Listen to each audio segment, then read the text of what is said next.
చేస్తున్నాం. కానీ కస్తూరి గారు, ఫ్రాంక్లీ మీకు అడపదడప కాంట్రవర్సీస్ వస్తుంటాయి కదా. మీరు రజనీకాంత్ గారిని ఒకసారి విమర్శించారని, అలాగే అజిత్ గారితో మీకు గొడవ అయింది. అజిత్ గారితో గొడవ అవ్వలేదు. అంటే ఆయన ఫ్యాన్స్ ఏదో మిమ్మల్ని ఏదో మాటలంటే మీరు కూడా వాళ్ళు తిరిగి అవునండి తీవ్రంగా మాట్లాడినారు. నా క్యారెక్టర్ అయితే అదేనండి. ఇప్పుడు కూడా ఎందుకు నాకు ఇలాంటి కాంట్రవర్సీస్ వస్తున్నాయి, సమస్య అంటే లేదు. నేను ఒక టాపిక్ ఉంటే ఇప్పుడు ఎక్కడైనా స్పెషల్లీ లేడీస్కి ఎక్కడైనా ఒక అన్యాయం జరుగుతుంది లేదా ఎక్కడైనా ఒక తప్పు జరుగుతుందంటే నేను ఎప్పుడు నేనే first I not only do I talk, I take action also. నేను నాకు దెబ్బ తగలాలని కాదు. ఇప్పుడు ట్రిషా గురించి ఇక్కడ ఒక పెద్ద ప్రాబ్లం, తమిళనాడులో ట్రిషా గురించి ఒక యాక్టర్ ఒక చాలా ఎలా ఒక టైప్లో మాట్లాడారు. ఆయన ఒక జోక్ అని అనిపించి పబ్లిక్గా ఓకే నేను చెప్పనా త్రిష గురించి. ఆయన ఆ పిక్చర్లో విల్లన్ అండి. ఆ విల్లన్ యాక్టరు మన్సూర్ అలీ ఖాన్ అని ఒక actor. He thought he was joking. He thought ట్రిషాతో నాకు కాంబినేషన్ ఉందంటే నేను విల్లన్ నటుడు కదా, నేను ట్రిషాని రేప్ చేయబోతున్నాను, అలాంటి సీన్స్ ఉంటాయి అని అనుకొని వెళ్ళాను, నాకు కాంబినేషన్ కూడా లేకపోయింది పిక్చర్లో అని ఆయన జోక్ చేశారు. కానీ అది ఆ joke it's done in bad taste అని అనిపించింది. అవును. మరి చాలా అప్పుడు వి వాయిస్డ్ అవుట్.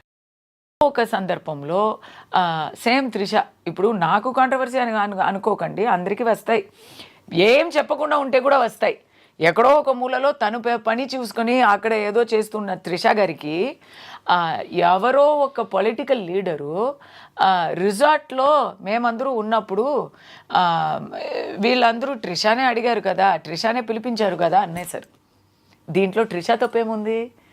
దాన్ని మేం చెప్పలేదు. It is not at all. మీరు అడుగుతున్నారు కదా మీరు ఏమైనా మాట్లాడితే వస్తుందా అని. మాట్లాడకపోతే కూడా లైమ్లైట్లో ఉన్న వాళ్ళకి వస్తుంది. వచ్చింది పాపం త్రిషాకి. Let me finish. I was the first person to stand for her and then everybody up to Chiranjeevi garu everybody stood for her. అది నెక్స్ట్. ఇప్పుడు సమంతకి వచ్చింది కదా, వచ్చిందా? దాంట్లో సమంత బాధ్యత ఏముంది? అసలు లేదు. She must been very hurt. Of course అందరం ఖండించాం ముక్త కంఠంతో. ఏం కనెక్షనే లేదు కదా. సమంత పేరు ఆ దాంట్లో ఎందుకు రావాలి? There is no connection. మీకు ఎవరి మీదో పంతం ఉండి ఎవరి మీదో ఆరోపణ వేయాలంటే దానికి మీరు ఎవరి పేరు తీస్తున్నారండి?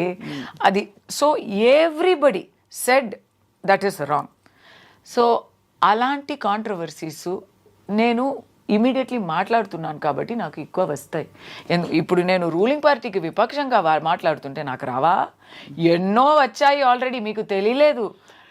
నన్ను తాగపోతూ అంటారు, నన్ను అక్రమ సంబంధాలు, రోజు ఒక అక్రమ సంబంధం నాకు వస్తుంది. ఎవ్రీడే ఒక సంబడితో టోల్డ్ డైరెక్ట్లీ. ఎలా తెలుస్తుంది మీకు ఇది?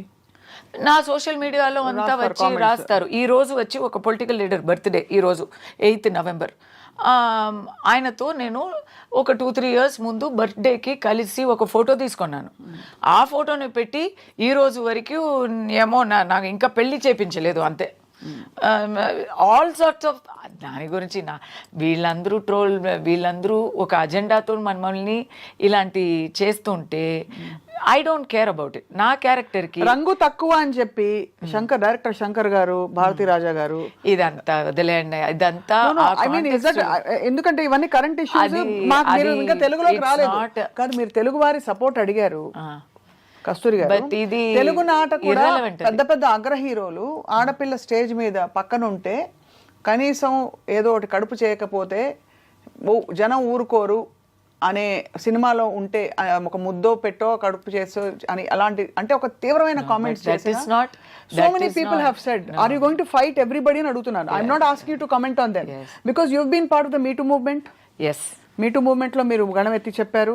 మీటూ మూవ్మెంట్లో 100 కోకళ్ళలు విక్టిమ్స్ బయటకు వస్తున్నారు, కంప్లైంట్ చేస్తున్నారు. పెద్ద జోక్ అయిపోయి nobody has stood by anybody so far. What is the result of all this except controversy and hours of interviews? We have to keep fighting. అలాని మనం పోరాటడం వదిలేస్తామా? ఓకే ఏమవ్వదు, మనకి నీతి దొరకదు అని మనం మాట్లాడడం మానేస్తామా? We have to keep doing it. ఎప్పుడో ఒక ఒక రుద్రమాదేవి పోరాడింది కాబట్టే తెలుగు ఐడెంటిటీ స్థాపనం అయింది. కరెక్ట్. ఎక్కడో ఒక వేలు నాచియార్, ఎందుకు ఇది చెప్తున్నానంటే Velu Nachiyar is the greatest legendary queen of Tamil Nadu. She is a Tamil icon. She fought against the British బలగాన్ని ఎదుర్తూ నిలబడింది. ఎవరితో కలిసి నిలబడింది తెలుసా? హైదర్ అలీ గారితో. అది ఏం చేసిందంటే, బ్రిటిష్ సైనికులు వస్తున్నారు, they are coming closer to her kingdom అని తెలియగానే రాఖీ పంపించింది టు హైదర్ అలీ గారు. రాఖీ పంపించి, నేను మీ సోదరిని నాకు సహాయం చెయ్యరా, ఈ బ్రిటిష్ వాళ్ళతో నేను ఇప్పుడు పోరాటాలంటే అన్నయ్య మీ సహాయం కావాలని అడిగి వాళ్ళు కలిసి గెలిచారు. ఎందుకు చెప్తున్నానంటే, ఇప్పుడు లేడీస్ మేము ఆ జమానాలో లేము. అప్పుడు వేలు నాచియార్ గెలిచింది కాబట్టి ఇప్పుడు తమిళనాడులో లేడీస్ ఆర్ ఫ్రీ. లేకపోతే we will still be not having that kind of freedom. ఇక్కడ ఒక రుద్రమాదేవి ప్రభుత్వం చేసింది, అధికారం చేసింది కాబట్టే చేశారు కాబట్టే ఇక్కడ ఒక కల్చర్ ఉంది. ఇక్కడ మొట్టి పూజలు చేయగలము. It is not there in anywhere else in India where ladies can pray to the garbhagudi. It is only here. So ఎందుకు చెప్తున్నానంటే, ఇలాంటి సోషల్ రిఫార్మ్స్ ఎక్కడి నుంచి వస్తాయి? We have to keep fighting. ఈరోజు దొరకలేదు నీతి అని చెప్పి మనం ఊరుకుంటే, రేపు వేరే నాకు ఒకటి జరిగితే అందరూ ఊరుకుంటారు కదా. బట్ మీరు నిజంగా వేరే వనితే ఇండస్ట్రీలో సర్వైవ్ అవ్వడం, అప్పుడు పెద్ద పెద్ద తలకాయలతో పెద్దవాళ్లతో నేరుగా ఢీ కొనడం కస్తూరి గారు is not a small thing. And Rajini గారి గురించి నేను అంత పెద్దగా ఏం తప్పు చెప్పలేదు. ఆయన పాలిటిక్స్కి వస్తానని చెప్పినప్పుడు ఈయన ఏంటండి పాలిటిక్స్ అని ఎన్నో రోజులుగా చెప్తున్నారు అని కమెంట్ వేశాను. తర్వాత నేను రజనీ గారు పిలిచి ఆయన కోసం వెళ్ళి మాట్లాడాను. He made me his spokes person. నేను ఇలా వస్తాను అని చెప్పి చాలా నాతో మాట్లాడేవారు. I was a spokes person. కానీ ఏం జరిగింది? రాలేదు ఆయన. నేను చెప్పినట్టే జరిగింది. ఎందుకు చెప్తున్నానంటే, కాంట్రవర్సీ మీరు నయనతార గురించి మాట్లాడారు, శంకర్ గురించి మాట్లాడారు. నేను చెప్పింది అంత నిజమే కదా. అది ఎందుకు మీకు వచ్చింది? ఇప్పుడు ఎందుకండి అది పోనీ మళ్ళీ కస్తూరి గారు మాకు దొరకరు కదా. పోనీ let pass be pass. But నేను చెప్పిందే అప్పుడు కూడా కరెక్ట్గా వచ్చింది. ఎప్పుడు ఒక విషయం చెప్పనా, అందరికీ నచ్చినట్టు అబద్ధం చెప్పడం చాలా ఈజీ. లేదు, ఏం చెప్పకుండా ఉండడం ఇంకా ఈజీ లేదు.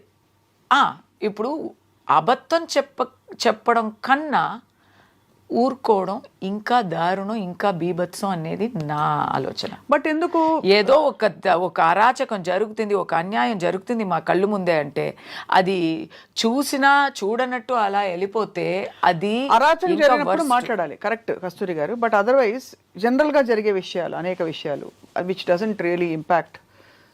అవునండి.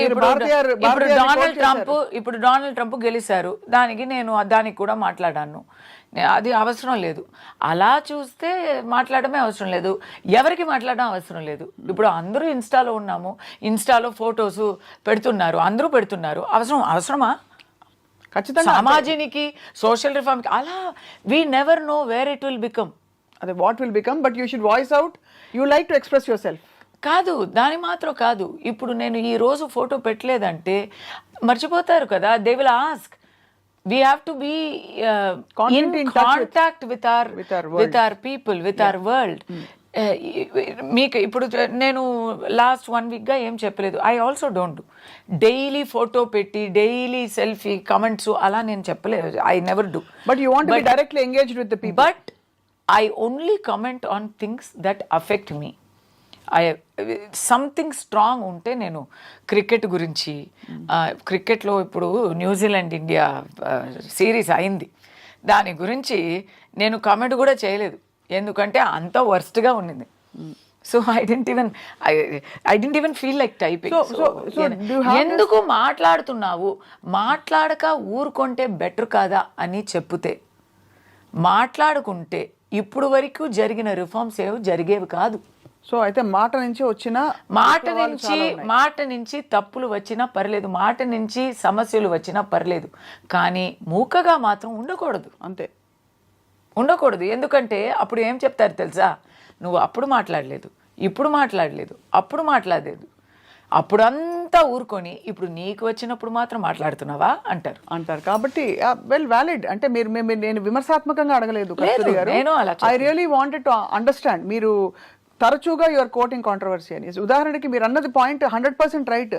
హీరోయిన్ తెల్లతోలుతో ఉండాలి, 16 ఏళ్ళు 18 ఏళ్ళు ఉండాలి. హీరోలు అంకుల్స్ గ్రాండ్ ఫాదర్స్ అయిపోయినా కూడా అది ఇండస్ట్రీ నామ్ ఇండియాలో ముఖ్యంగా. అవును, దానికి భాషలు కాదు, తెలుగు సినిమా, తమిళ సినిమా, అందరూ అంతే. Everybody it's all like that. So did you have a problem ever where you were judged or one of your interview headlines was too young for Rajinikanth, too old for ఇంకొక hero Vijay అని చెప్పి. నేను when I came back first, this is not my first comeback. నాకు first time పెళ్ళి చేసుకొని వెళ్ళి తర్వాత నాకు ఒక అమ్మాయి పుట్టి నేను వచ్చాను.